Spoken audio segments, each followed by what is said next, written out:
discussing today's topics from an African American perspective. This is Another View. Good afternoon, everyone. I'm Another View producer, Lisa Godley, filling in for Barbara Ham Lee. So much tragedy making national news headlines in such a short amount of time. Just last night, 5 Dallas police officers were killed and 7 others injured in a standoff where one of the suspects told police negotiators that he wanted to kill white people, especially white officers. All of this followed a peaceful rally to protest the shooting deaths of 2 African American men by police, one in Louisiana and one in Minnesota, that occurred earlier this week. The country is in shock. People are hurting and people are on edge. Police officers are on edge, not knowing what to expect at any given time. And I know black men are on edge, especially when they get pulled over by police, because they don't know what's going to happen once they roll the window down. So, how are we going to go about fixing this? Well, the Another View Roundtable is here to offer insight. Joining me now, Hampton University political science professor Eric Claville. Thank you for being here. Thank you, Lisa. All righty. Beside him, my buddy, community activist Bill Thomas. Bill, thank you for being here. It's a blessing. And from my alma mater, NSU political science professor Carol Pretlow. Carol, glad you're here. Glad to be here. And Virginia Pilot columnist Roger Chesley. Hello, Roger. Hello, Lisa. Good to see you on this side of the glass this month. Well, I'm glad to be here. And joining us by phone is author and talk show host Will Levis. Hi, Will. Hey, pleasure. Wish I was there in studio with you all, especially you, Lisa. Thank you. Okay, let's jump right in there. As I mentioned, police are on edge. Black men are on edge. The situation doesn't seem to be getting any better. So what do we do? Would you like to start? Sure. Again, thank you so much for having this particular show, Race and Policing. What we've seen in the last several days, which has been tragic on both sides, is simply something that's been going on since Africans have been on this particular continent. More specifically, if you look at what's been taking place in neighborhoods, we've talked about this before. We've talked about the police being the military arm of white privilege and racism, keeping African Americans in place. Now, I will say, I'll give a disclaimer. We'll talk about the Baton Rouge shooting. I spent 18 years in Baton Rouge. I know exactly where that street is. I know that block. I canvassed that area as a community organizer. I passed through it just about every day going from the Southern University to my apartment. I know it very well. I know the culture. I know all the political operatives that are on that were standing on the governor's mansion steps. I know all that was on the city hall steps. Okay, so, it's a situation where African American men and African Americans are not deemed to be fairly treated by the police, and it's a situation where they don't want African American men to comply. They want African American men to submit. Okay, and there is a difference. There's a conversation that my father had to have with me, that I have to have with my sons, that African Americans have to have with their children, that whites don't. And for white American, white listeners that are listening, ask yourself, would this happen? Do you have to have a separate conversation with your kids when you're pulled over by the police? Why is it always that an African-American male, we thought he had a gun, and he actually did not, and these individuals are killed, or we thought that he was going to do X, Y, Z? And, of course, we'll go further into various reports and so forth, but this is something that has been the case for years. I mean, Central Park 5, okay, in New York. The stop and frisk in New York. Over 700,000 reports of African American being stopped and frisked for pretty much no reason, just being black. And as the mother of the son said, my son was black in the wrong place at the wrong time. I mean, how many times is that the story, of individuals? And I'll draw a very quick 15-second historical parallel. When you think about the 3 civil rights workers that were killed, okay, more specifically John Chaney. When Chaney was killed, that gentleman that gave the fiery speech at the funeral, okay, we're from the same city in Louisiana, born and raised. He was like, I'm sick and tired of our black men being killed by the police. When they found those 3 civil rights workers, that just wasn't a grave for them. That was a dumping grave, a dumping site, where the police, which coupled as the Klan, dumped black individuals when they killed them. All right, Bill, you sitting there, you shaking your head. I'm gonna get to you in just a second, Roger. Well, you go to Roger. I mean, I'm not on edge. You're not on edge. No. When you get pulled over, you're cool with it. Yes, put my hands on the wheel. I apply to what the officer says, do, knowing that if I don't, that something could happen bad to me or something could happen good to me. There's good and bad people, black, white, all over the world.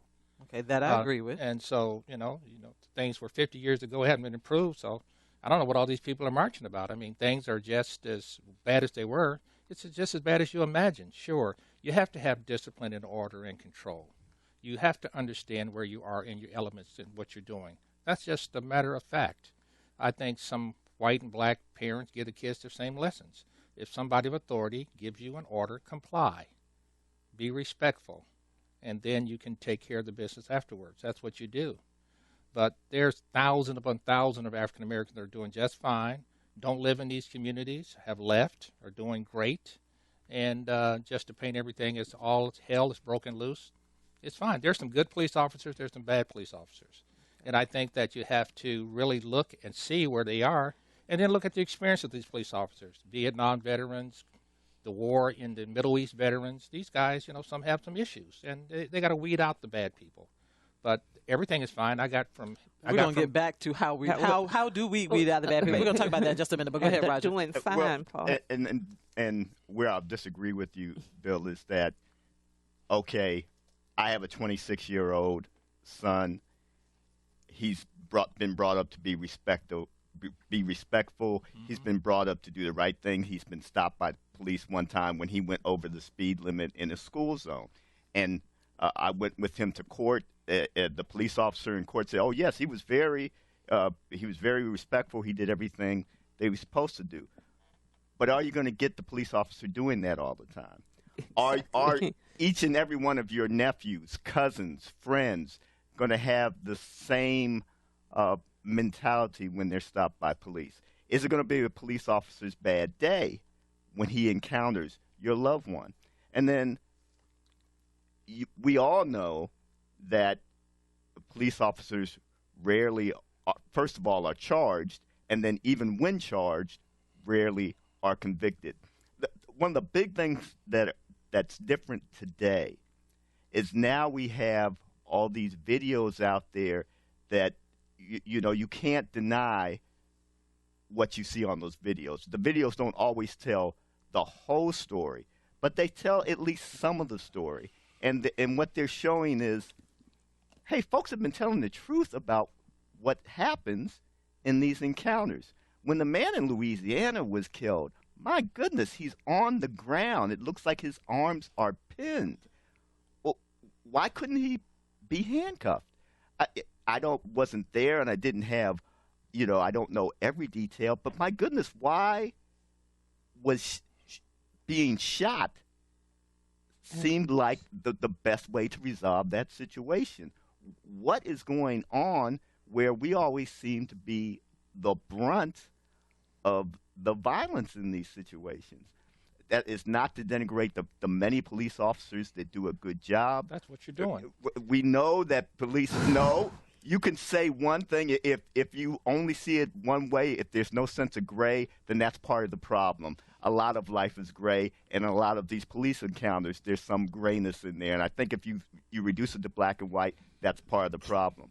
But there is something amiss when it appears that so many people are killed in these encounters with police.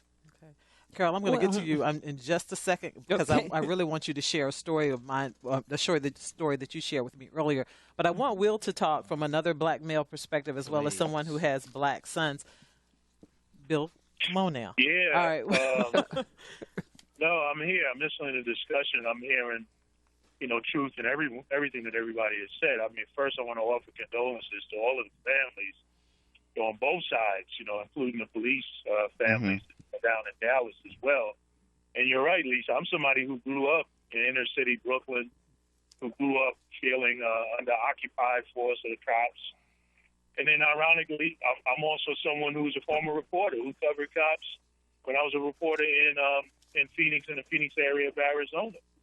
and got an opportunity, as well as when I was a columnist at the Daily Press, got a lot of opportunity to interact with cops.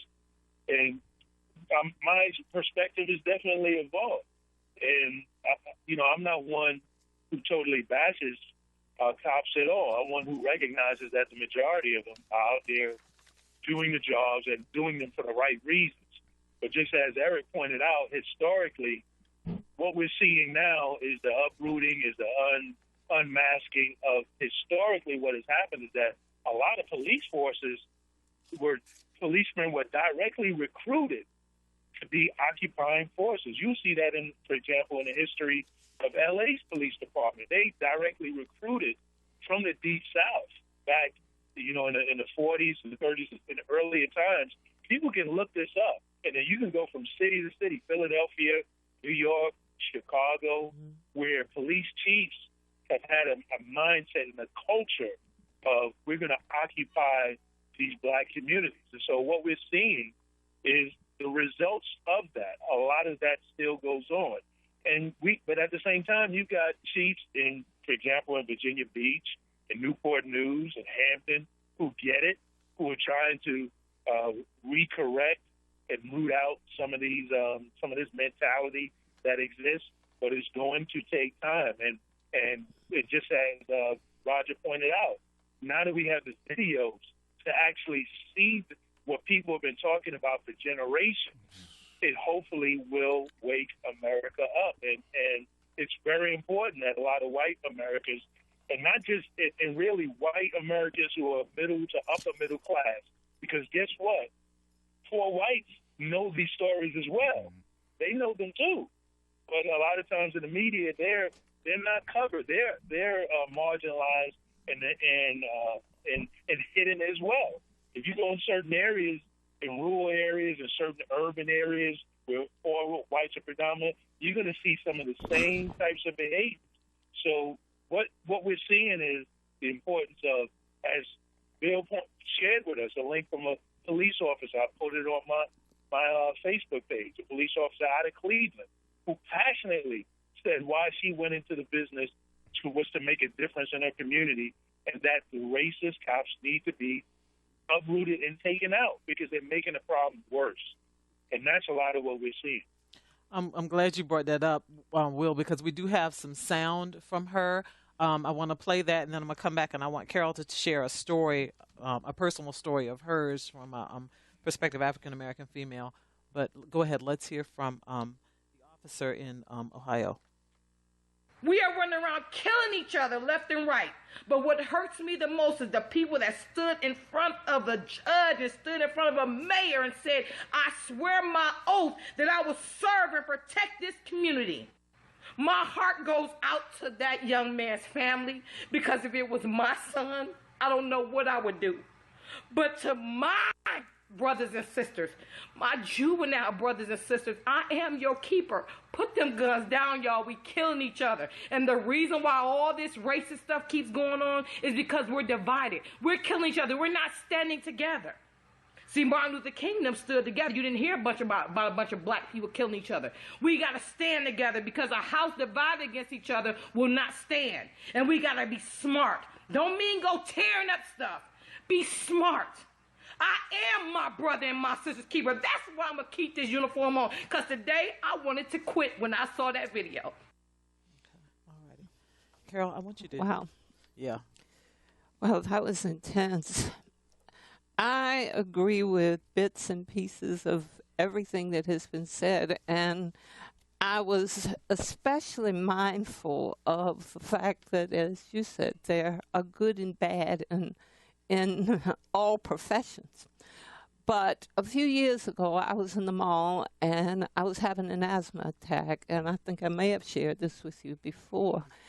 And I sat down, and obviously the inhaler wasn't doing well, so a police officer came to me, and he asked me, was I having a problem? Now, in my mind, all I could think of was, oh, my God, a police officer, I'm scared.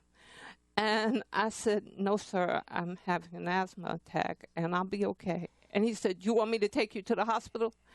And I looked at him, and I said, I don't think so, because in my mind, I was like, I get in the car with you, I'll never be seen again. Now, it was nothing about his approach to me that was adversarial, but in my mind, there were other situations that had been adversarial.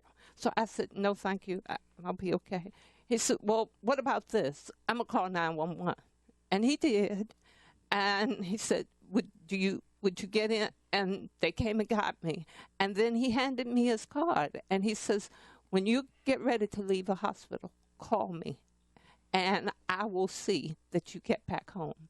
Well, I was embarrassed that based on my own prejudice, I had presented the shield against him. And sure enough, when I went to the hospital, I got taken care of.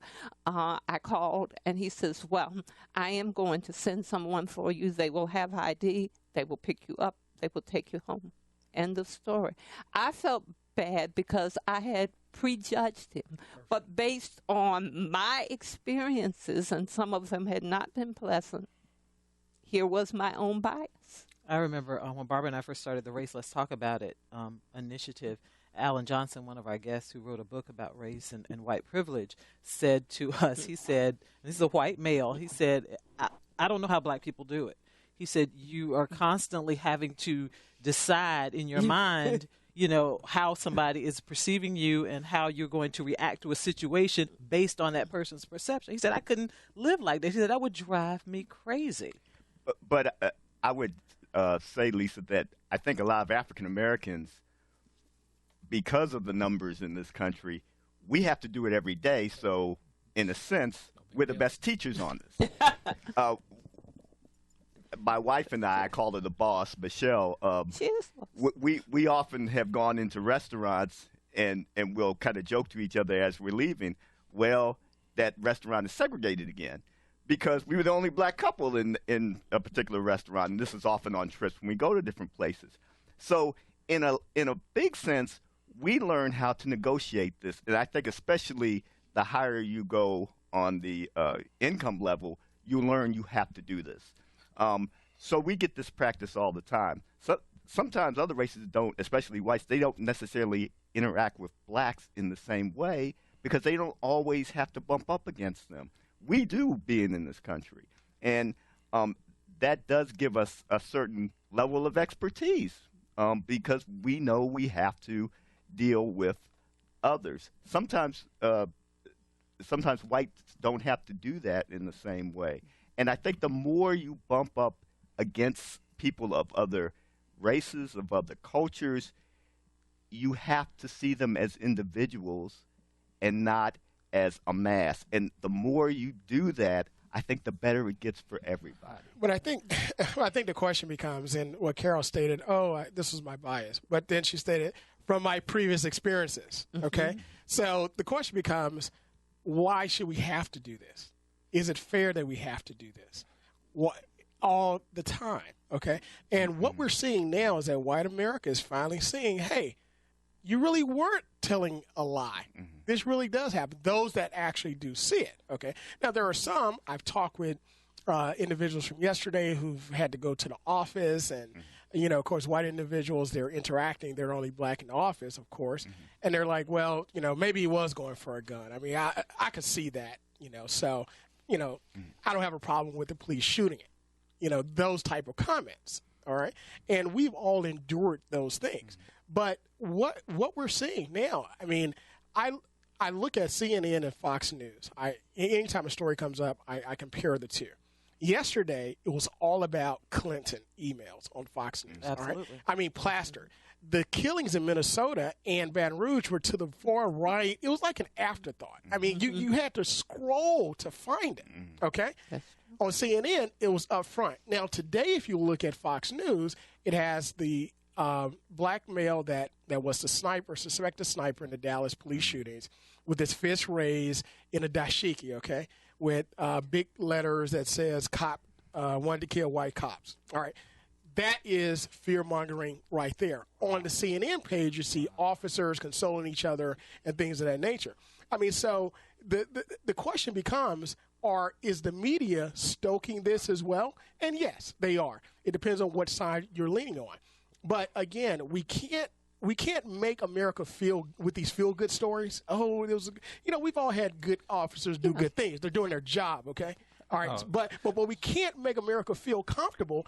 This is a wake up call, and if we do not answer this call, you're only going to see it get worse and worse and worse. All right, and we have a lot of people who have a lot of things to say. Let's just one thing. Take some calls here. Just one thing and go to calls, which is more important, I think. But I think we're naive as hell until we deal with our own situation in the black community, where over 265,000 African Americans have died. You don't want to hear that, but that's the fact. Well, we know that's a problem, Bill. Nobody said that's not a problem. And if you get your news from CNN and Fox News and not out talking to people and really feeling and getting things yourself, or telling people that are actually telling you what the news is, then everybody's naive. This stuff, that's a bunch of crap. Nobody cares what CNN said. They're selling business, no different than Fox News. The issue. I didn't interrupt you. No, the issue then. Please don't interrupt me. The issue becomes. The issue becomes 5 African Americans were shot the last couple of weeks in Hampton Roads.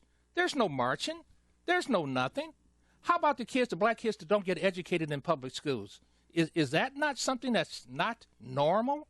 How about the parents that are not raising their kids correctly? I mean, there's a whole lot of issues out here. And to try to catapult all this stuff and try to blame some police officers that 99% are doing their jobs each and every day, black and white, on a couple of 3 or 4 that may not be doing it, I think is outrageous. I don't think anybody's saying that those other things aren't issues and important ones. Yeah, you are. Bill. And ones that we've talked about before. Yeah, exactly. Let's see. We have people that have been waiting for quite a while. Let's go to Tim in Virginia Beach. Tim, thank you for calling in. Hey, I'm really so honored to listen to these gentlemen talking about this issue. Young lady. Young lady here. In the way that they're talking about it, something has occurred to me, and it's not a politically correct thing.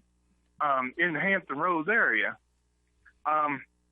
several years ago, there was an order given to recruit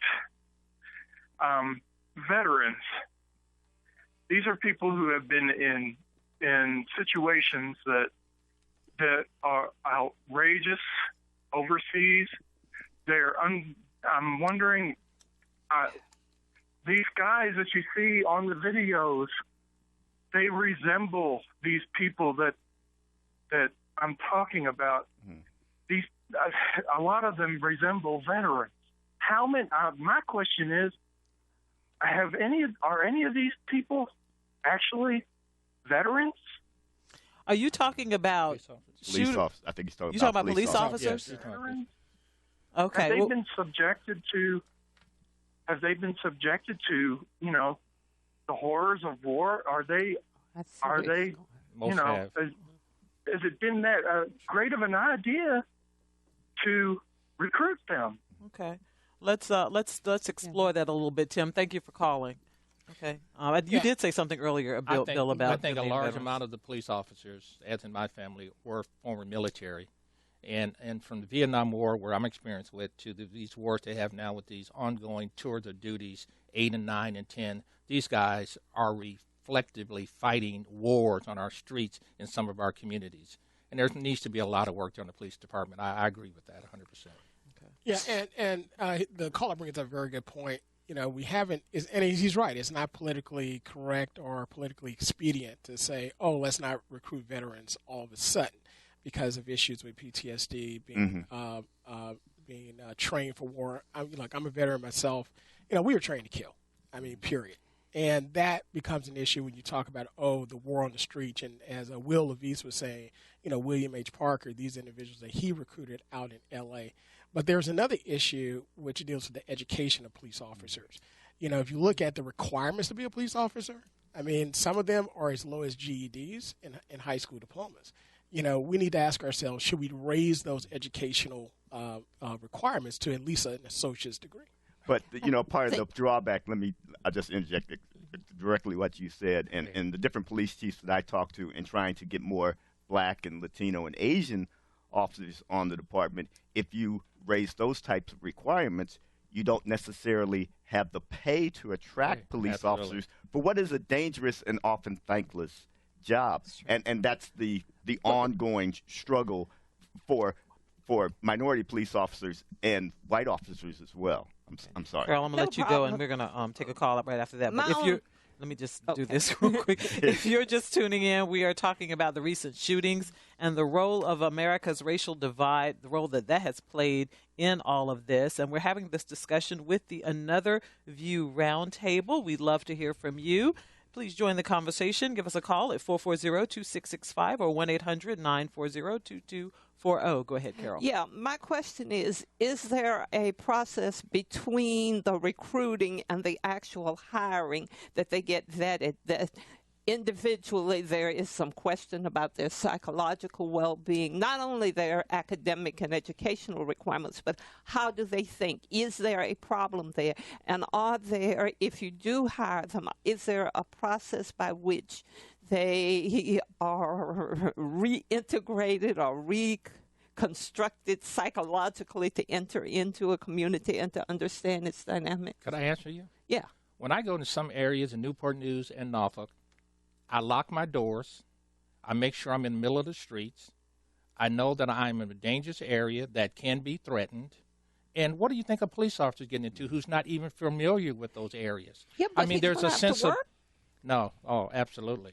I mean, I think people are very cognizant of the areas. I don't know. Roger may can speak. He's been involved in that a lot. I know I do. Okay. All righty. I just want to read something really quickly. Governor McAuliffe, Governor of Virginia, has released a statement talking about the shooting, saying that he and his wife are heartbroken at the hateful act of what has gone on in Dallas, and calling for everyone that's going through some things to continue what they're doing with the protecting, as far as the police, protecting people. He talks about what went on in Louisiana and Minnesota, talking about the people who are mourning in wake of the recent tragedies, and saying it's not time to be divisive. And he's taking time to be thoughtful and for the courageous action of the police officers as well, and who are trying to protect the communities. And I'll just say this real quickly. The Dallas Morning News, in an editorial just hours after the event, they pointed out, a lot of the police officers there last night were shielding and protecting some of the protesters who had been out there peacefully protesting. Absolutely. I mean, and so they had taken photos with some of the protesters before the incident took place. Yes. So, I mean, let's layer all this into it. I mean, it's tough to put caricatures out there sometimes. And, there were officers who were heroic last night in protecting some of the innocent bystanders who were there at the rally. And also I want to point out that Dallas is also a city where they've had to go back, the DA, and overturn hundreds of convictions of black males because of wrongful and malicious prosecution by white prosecutors over the last 40 years. Okay, so Dallas has a history of this as well. I mean, it's in Texas, but it's a southern city. Mm-hmm. And again, I go back to these individuals. Hey, they're doing their job, okay? And if police departments are not saying we have to improve community relations, then they're simply just not doing what they should be doing at this point. Now, I'd also like to point out that in my role as counselor at law and as a counselor, I've had police officers, black police officers, come to me and talk to me about certain things. Some left the force because of the systematic racism that's in the force. If you're a black officer, even a white officer, trying to do the right thing, okay? I mean, they were ostracized, they were shut out, and so forth. So there are problems, and I've talked with police chiefs where they understand that they have these problems within their units as well. I mean, let's go back to New York. The only reason why we have the stop and frisk case that reached the Supreme Court is because that white police officer, who was a second-generation officer, was taping for 17 months the briefings that were in the room where the chief was telling them, lock these black people up, frisk them, don't worry about it, we'll make us some charges, it doesn't matter. And he was locked out of his own system. He was barricaded in his own apartment and put into a quote unquote mental facility because he had gone crazy. And even his father, who was a veteran, it took 3 days to find him. So again, I hats off to everybody that does their job. Okay, we all do our jobs, but we cannot close a blind eye and make people feel good like it's roses, because this is a problem. I mean, we're all middle. Wait. Hold on one second, Bill. We're all at a point where we're at least 40 or older. But we've got individuals who are 20 and under or 25 and under. They're on the streets, and they see this every single day, and they endure it every day. And to them, it's just a different perspective. I will. Let me say this and I'll let you go to these phone lines. Our police officers put their lives on the line. When I go to work, I put maybe 10 cents in my gas cup to go to work. These people put their lives and their families on the lines. And I'm going to stand up here for the police. There are some problems. But that thin blue line separates chaos from civilization in some of our communities. And these guys ought to be thanked, guys and ladies who are out there serving us each and every day with their very lives. And to find little nuances of issues to try to beat them down and make them seem as devils and stupid and ignorant and crazy, it's just not right. It's not right. Bill, I don't think they're trying to do that to all the police forces. They are. Oh, yes, I do. I think this is for the few that are not doing what they're supposed to be doing. But you're splattering it on all of them. Tell that to Ahmadi's mother, whose son was shot 76 times. Well, tell that to the 325,000 African Americans who have died on the streets, and the police have come to comfort them. 325,000 what? 20 years. Let's take some calls. Okay, Corey's joining us from Norfolk. You want to know where I got it from? Corey, thank you for calling Another View. Google it up. Corey, you still there? Hello. Hi, Corey. Thank you for calling Another View. Hey, how you doing? I'm good. Thanks for accepting my call. Okay, go right ahead. I'm a black male, and I was in the Army, and I was in Afghanistan. Okay. When we had to do traffic stops, not knowing whether there was a bomb in the car or the guy had an AK-47, we had rules of engagement, ROEs, that we had to follow. And if we took it upon ourselves to feel threatened and just open fire on somebody over there and killed the person, we would have to go to jail as soldiers, putting our lives on the line. We would still have to go to jail and face the facts. And a lot of these officers are getting off and killing people, and it's just kind of ridiculous that they're doing that. And here it is that they have supposed to be one of the best trainings in America, and they're not implying that. And I have experience, not with every officer. There are good ones out there. I agree with the other gentlemen, but I have more often than not experienced. For instance, one time I left the club, I'm talking, and as I'm walking, I got an officer behind me. Keep moving. We're moving. And he's like, if y'all stop again, it took him 3 times. He said, if y'all stop again, and he got the mace right behind my left eye on the side of my head. He's like, I'm going to spray the whole crowd if y'all stop again. And I'm just sitting there flabbergasted, like, we're moving, and we're trying to move, but it can only move with the crowd, and you're going to spray right next to my head. And you know how potent mace is. And with the other gentlemen, I also think that there needs to be more Big Brother programs for some of these young kids out here. Mm-hmm. I play ball with them. I see them in the basketball court, and they're sitting there, like boxing, you're getting ready to spar, and then they go from that to acting like they're pulling out a gun to shoot at each other. I just think that some of these kids need guidance, and at the same time, some of these communities need people to go out there and find out where the guns are coming from.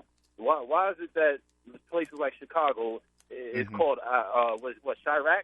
Mm-hmm. And stuff like that is just continuing to happen across America, and it's kind of redundant. It's like, when is it going to stop? We're in 2016, for God's sake. I mean, when is it going to stop?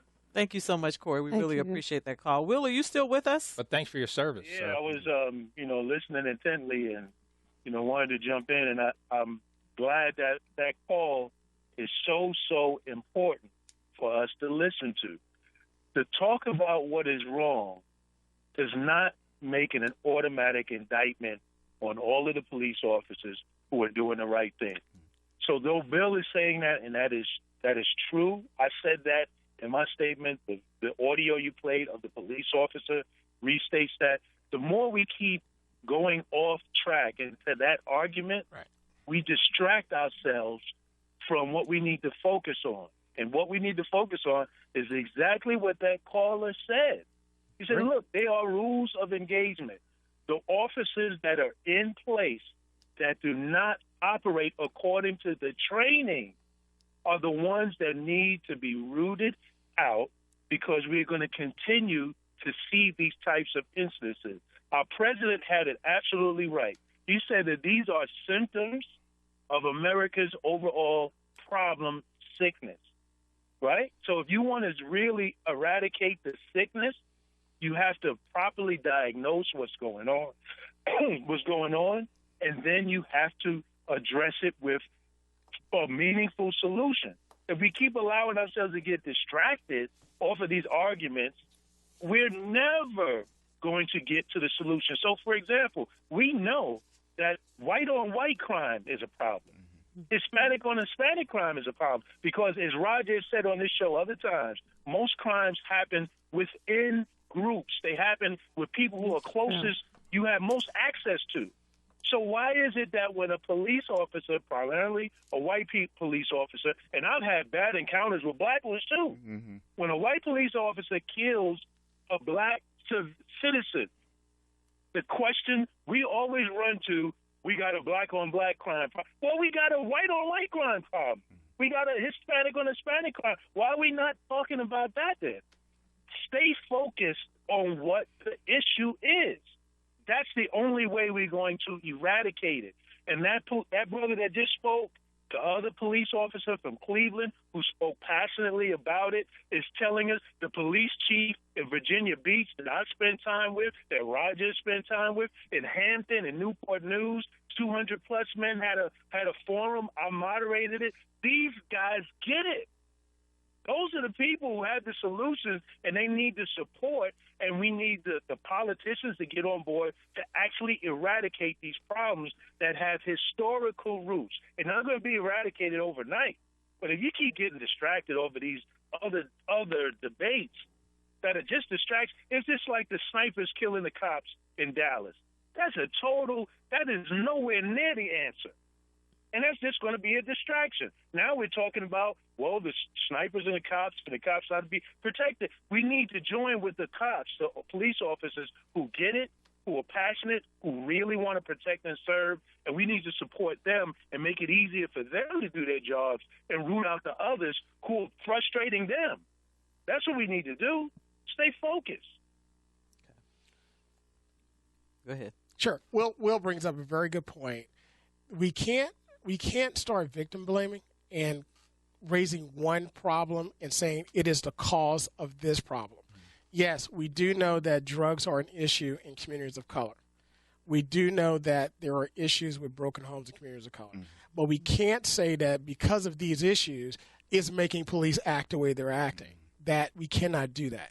Okay, if you do that, you're victim blaming, you're misplacing the burden of proof.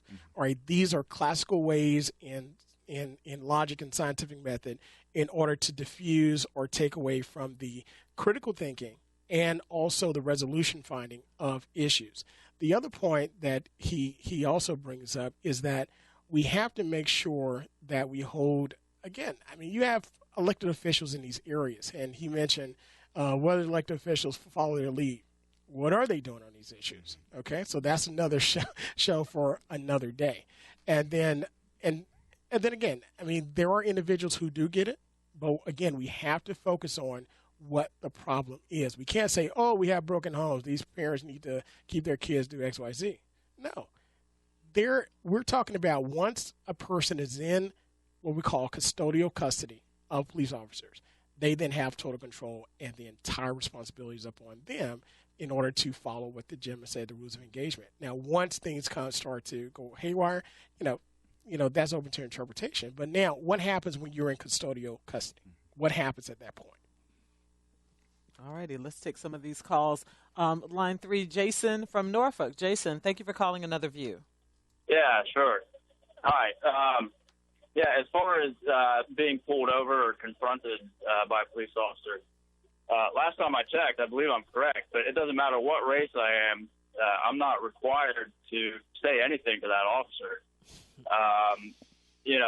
Sometimes you feel the need to respond, say the wrong thing, you say too many things, and it just creates trouble. But it doesn't matter what race I am, I have no requirement to speak to that officer. If I feel like I've done something wrong, I still don't need to speak to that officer. And that's my right as a United States citizen. Okay. I think in Jason. Virginia Thank you you for have calling. to comply with the legal, whatever demand the officer make. Otherwise, you're doing something against the law. I believe that I hear all these arguments and I hear all these things over and over again. And I'll go back to my good friend Roger, and I still got an article that he had published 25 years ago. I just think this was long ago, man. It's very good. I think there is a reason. My mom was very, very simple. She said, in order to wipe out the epidemic, you have to eliminate its source. And I think the source over all these other issues is the fact that we need to build better, stronger communities. And you can't blame it on the politicians. They're not going to do anything. You have to look at, I know one of the things Roger had said, he was raising his son, and you as well, and y'all taught them. I think we just need to fix our own communities. And then we try to get the most help we can. I know nobody wants to hear that. I think that my children, and they're doing well, it's with other people as well, but we always try to make sure that they instilled values and things in them, Roger, that meant some things. Now, for some reason, I think that's the undergirding issue with all of these things. And I think that exacerbates the problem when you don't have enough of that mentoring, you don't have enough of good parenting. However, there also seems to be, I think some police officers, quite frankly, are fearful of white and black people when they stop them during police stops. At night, I would be. Or during the day. And the problem is, if you treat the example of one person who might be a criminal, what happens to all the other people who aren't criminals? And, and I think this was seen with the Stop and Frisk program in New York City. You had, yes, they did get some drugs, they did get some guns, but they also got a lot of people swept up into that who had done nothing wrong, and now they're going to hate police officers because they felt like, wait, where was my civil rights in this? Where was my due process in this? You had no reason to stop me, and yet now you've swept me up with everybody else, and I did nothing wrong. And so we have to be careful. And hopefully we have to dialogue with law enforcement. That would help, I think, go a long way into making conditions better for everybody. Okay. Yeah. Go ahead, Carol. Yeah, I agree with Roger. I think the last point you made is particularly important, this dialogue between the communities, a dialogue with the police department, for civic organizations, NAACP, Urban League, colleges, universities, secondary schools, to come together and say, okay, we do have a problem. Now, let's get together and find out a solution. And then let that be the precedent for establishing what police would do in certain situations. Okay, let's take another call. Renee from Newport News. Renee, thank you for holding so long. Go right ahead. Okay, thank you all very much. Enjoying the dialogue.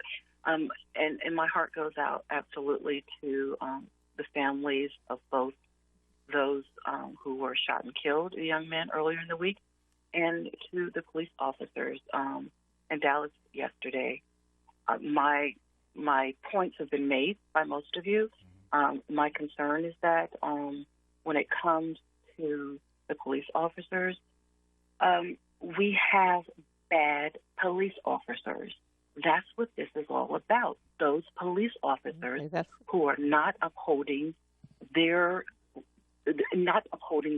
requirements as service people to our community. That's what this is all about. The good police officers, we recognize those. We see them. We know what they're doing. So what is happening is those persons who are now policing our society, they have systemic cultural behaviors that they have brought into their place of employment, i.e. police officers, and their prejudices, their racist behaviors and upbringing, and they're bringing it to the streets. They're bringing it to their job, and thus they are taking it out on black people, for those who are racist, the ones who are racist. Renee, yes, ma'am. Do you have any suggestions on how we weed out those bad officers? there has to be, in the very beginning, much like any other job that you apply for, there has to be a system in place where you determine whether this job is the right fit for you. Psychological testing. There has to be assessments of sorts that relate to the environments that you're going to be working in. There are, and that's just a start. There are measures to determine whether someone is the right fit. You know, persons who apply for a job as any other position, there are certain criteria that you have to go through before you even are afforded the opportunity of the job. Roger. And one other thing, I believe his name is Mr. Thomas. I'm a bit taken aback by your flippant behavior, sir, with all due respect, towards our own people, as if we are the ones inciting and causing the issues within society. And we're not the only ones. I didn't say that. Just like, no, you're not saying that, but you are saying it in certain ways, and as well as your behavior. And I think that is quite appalling, and it's wrong to have that type of demeanor towards a race of people who have been oppressed and are finding ways and developing ways, and are, yes, we have come a long way, but then there's a long way we have to go as well. Thank you so much, Renee. Mm-hmm. I appreciate your call. Roger, one quick point. What is the average pay of a police officer? If you know, I don't know it exactly, but in looking at some of the databases from recent years of the local police officers, starting police officers, I believe get sometimes around $35,000 to $40,000. Are you kidding me? I am not kidding you, and that is part of the issue. Now, obviously, you don't necessarily do it for pay, but we're talking about a great burden for not the commensurate pay all the time. And to one point, there is a process. Just because you get to the academy, that doesn't necessarily mean you're going to get through the academy. And you're going to have to go through a battery of tests, physical, psychological, to get through the process. Now, I'm not exactly sure what all of that entails, but, there is a certain percentage who are accepted into the academy but don't necessarily make it all the way through. So there is some weeding out at that initial stage. Okay, we've only really got about 4 more minutes left, and I would like to give each of you an opportunity to address this issue and come up with your final thoughts about. I know we can't solve this whole issue in an hour, but I would like for you to share your thoughts on how what we can do, at least in our own little part, to try and fix this issue. Eric. Sure. All right, 1 minute. Again, our hearts go out to those that lost their family members and in these tragedies. But again, this is a symptom of the innate and systematic racism that America has yet to deal with. Why? And listen, this goes back to my theory of how to solve racism. When white males that have white privilege stand up against those that come to create divisions in systems, whether it be employment, whether it be in the corporate office, whether it be in your churches, wherever they may be, you have to stand up and speak up against that. The same way Martin Luther King did and lost his life. The same way Rosa Parks did. The same way Medgar Evers did and lost his life. You have to be able to stand and say, listen, we've made mistakes. Our fathers made mistakes. We've benefited from these mistakes. Now it's time to stop and embrace what we need, and that's one country. Okay, all right. Bill, final thoughts? Out of 100 white people I know maybe one that probably would be a racist. The other 99 that I've known are good, decent people. I think it's a change in generations. I think what we need to do, and I am black, whoever the caller is, I'm an African American. I think we need to get our act together. I think we ought to provide strong leadership with mentorships and guys getting along with ladies and marrying them if they can, or doing something to raise strong families. I'm sick and tired of all these excuses, or blaming the police, guns. We're blaming everything but looking in the mirror and sometimes saying, what's wrong with us? We need to get our act together, and then we need to unite and go forward. It's not going to ever get any better until that happens, in my judgment. Okay. Carol? Well, I do agree with you in one extent, and that is in getting our act together. the only way we can do it is to identify problems, talk about it. And from my small perspective, I do invite members of the police department to come to my classes in political science to talk to young men and young ladies about what we need in the community and how to achieve them. And I think sometimes it starts with the small steps and then builds from there. I want to ask you something before I go over to Roger, because we do have a few minutes left. Has that worked? I mean, have the kids, your students, they have been very engaged and very excited that people would come and talk. In fact, one quick example, we had a young police officer that came to my office, and I was thinking, oh my God, what have I done? And he said, calm down. I'm just here because I heard that you had an open classroom on Friday to come and talk. Could I come? And I said, yes. And so it was very engaging. And I think very small steps to talk about what to do. And that's what two good white officers that you know now. Okay. One that helped you, Roger. class. Okay. We all know that, and in so many shows that we've talked about previously, some of the very grievous issues that are involving African Americans nationwide. What makes this issue of police killing African Americans so critical is we know that the equation is police officers have so much more power, so much more control on the streets, and oftentimes with very little fear of sanction. And that's why this one is so, it galvanizes African Americans so much. I think in some ways it does distract from some of the things that we have to do in our own communities.